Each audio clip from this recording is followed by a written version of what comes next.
My name is Bethany and I'm 34 years old. The dinner table at my parents' house always felt like a courtroom, and I was always the one on trial. I remember the exact moment it started. Thanksgiving 10 years ago, when my father pushed his plate aside, looked me dead in the eyes, and said, "So when are you going to get a real job, Bethany? Or are you just going to keep playing pretend forever?" My mother didn't say a word. She just refilled her wine glass. That silence said everything. I had left a stable marketing position 3 years earlier to build something of my own, a financial consulting practice that specialized in forensic accounting and fraud detection. It wasn't flashy. I didn't have a corner office with my name on the door. I worked from a home office, took calls at odd hours, and most of my clients came through confidential referrals. Banks, law firms, insurance companies, people who needed someone they could trust to find money that had quietly disappeared. The nature of my work meant I couldn't advertise, couldn't post about my cases on social media, couldn't brag at family gatherings. So as far as my family was concerned, I did nothing. For 10 years, I sat across from my parents, my aunts, my cousins, and I absorbed every comment like a punch I wasn't allowed to return.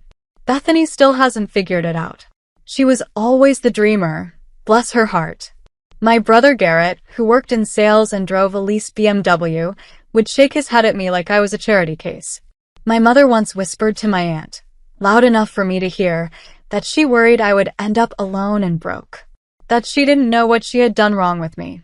What none of them knew was that in the same year my mother said that I had recovered $340,000 in fraudulently moved funds for a mid-sized manufacturing company in Ohio.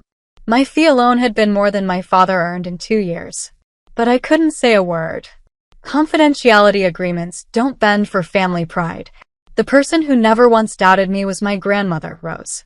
She was 78, sharp as a tack, and had a laugh that could fill a room. She had watched me grow up, watched me work, and even though she didn't fully understand what forensic accounting meant, she would squeeze my hand at every family dinner and whisper, "I know you're doing something important, baby. I can see it in how you carry yourself." She was the only reason I kept showing up to those dinners at all.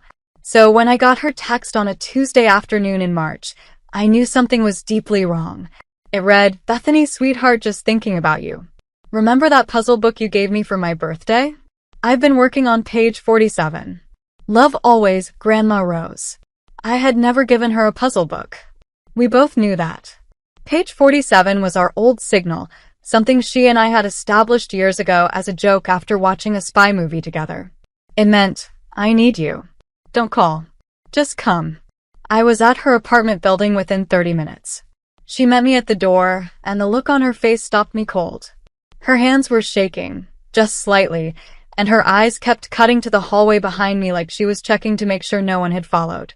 She pulled me inside, locked the door, and without a single word, handed me a manila folder. Inside were bank statements, her personal savings account, her fixed deposit account, and a joint account she had set up 2 years ago with her son, my Uncle Trevor, for convenience, because she'd had a hip replacement and needed help managing her finances. I sat down at her kitchen table and I started going through the numbers.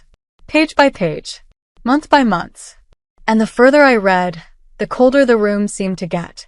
Over the course of 19 months, $127,000 had been moved out of my grandmother's accounts in carefully structured withdrawals, small enough each time to avoid automatic bank flags, spread across different dates, layered through 2 different accounts.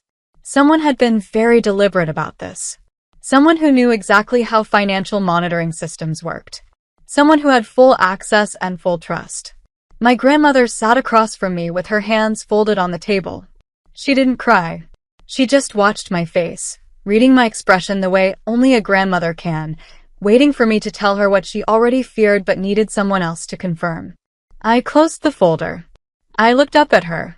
"Grandma," I said quietly, "how long has Trevor had access to these accounts?" She swallowed hard. "Since my surgery," she whispered. 22 months ago. I pulled out my phone. I had 2 calls to make, one to my contact at the Financial Crimes Unit, and one that I wasn't ready to make yet but knew I couldn't avoid forever. Because the person who had stolen $127,000 from a 78-year-old woman wasn't a stranger. He was sitting at the same dinner table where my family had spent a decade calling me worthless. And he had no idea that the one person who could unravel everything he had done had just walked through Grandma Rose's door.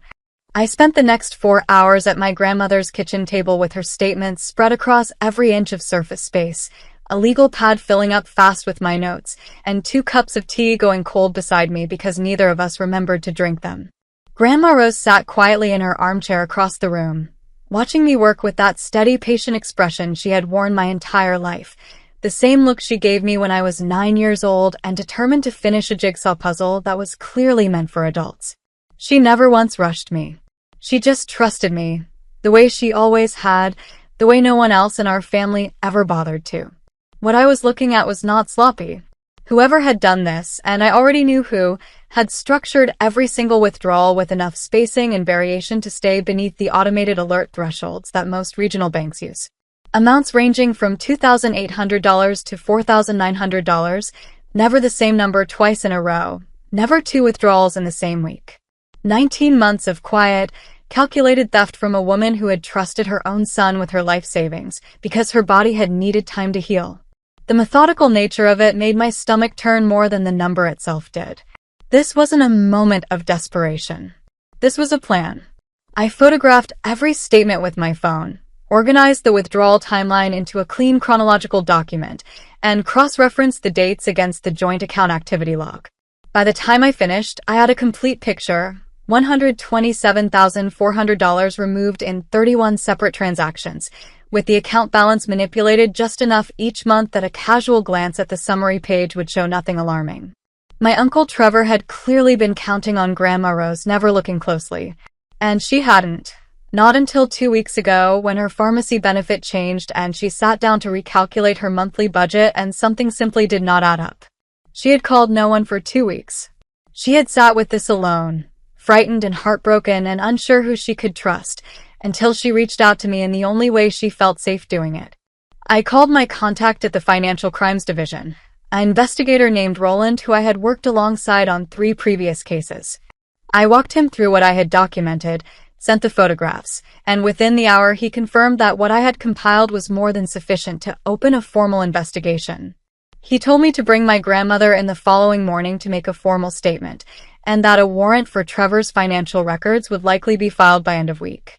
He also told me, gently but clearly, that I needed to make sure my grandmother did not contact Trevor or tip off anyone in the family before the investigation was officially opened. That part was harder than the accounting work. I stayed with Grandma Rose that night. We ate soup she heated from a can, watched an old movie she loved, and she fell asleep in her armchair before 10 o'clock. I sat across from her in the quiet of that small apartment and felt something settle inside me. Not anger, though the anger was absolutely there, burning low and steady, but a kind of clarity. This was exactly why I had built the career I built. Not for recognition. Not to prove anything to anyone at a holiday dinner table. But for moments exactly like this one, when someone vulnerable needed someone who actually knew what they were doing, and I was able to be that person without hesitation. The following morning, I drove Grandma Rose to meet Roland. She gave her statement calmly, with a dignity that made my chest ache. On the way home, she reached over in the passenger seat and patted my hand and said, "You know, I always told them you were doing something important." I didn't trust myself to answer, so I just nodded and kept driving. The investigation moved faster than I expected.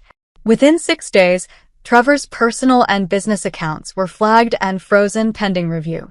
By the following week, he had been formally notified that he was under investigation for elder financial abuse and theft. The amount documented, $127,400, was enough to push the charge into felony territory. The family found out on a Sunday. My mother called me, voice shaking, saying she couldn't believe it, saying there must be some mistake, saying why hadn't I come to the family first before going to authorities. I listened to her without interrupting. And then I said, very calmly, "Mom, he stole $127,000 from Grandma." There was no version of this that stayed inside the family. She didn't have an answer for that. Nobody did. My father called 2 days later. He was quieter than I had ever heard him. He asked how I had known what to look for, how I had put it together so fast. I told him briefly what I did for a living. The real version, the one I had never been allowed to share at a dinner table. The line was silent for a long moment. Then he said, "I didn't know, Bethany." And I said, "I know you didn't, Dad." Trevor eventually entered a plea agreement. Grandma Rose recovered a significant portion of her money through the legal process, and the joint account was dissolved immediately. She is doing well. She still calls me every Sunday morning, still has that laugh that fills a room, and she never once said, "I told you so," to anyone, though she absolutely had the right to. I don't tell this story for vindication. I tell it because for 10 years I sat quietly while the people who were supposed to believe in me chose not to. And the moment it mattered most, the moment a 78-year-old woman sent a coded message because she had no one else she trusted, I was ready. Every year of silence, every dismissed career, every worthless whispered across a dinner table had been building toward 30 minutes and a manila folder and a grandmother who knew her granddaughter would figure it out. Sometimes the people who doubt you the loudest are the ones who will need you the most. Remember that.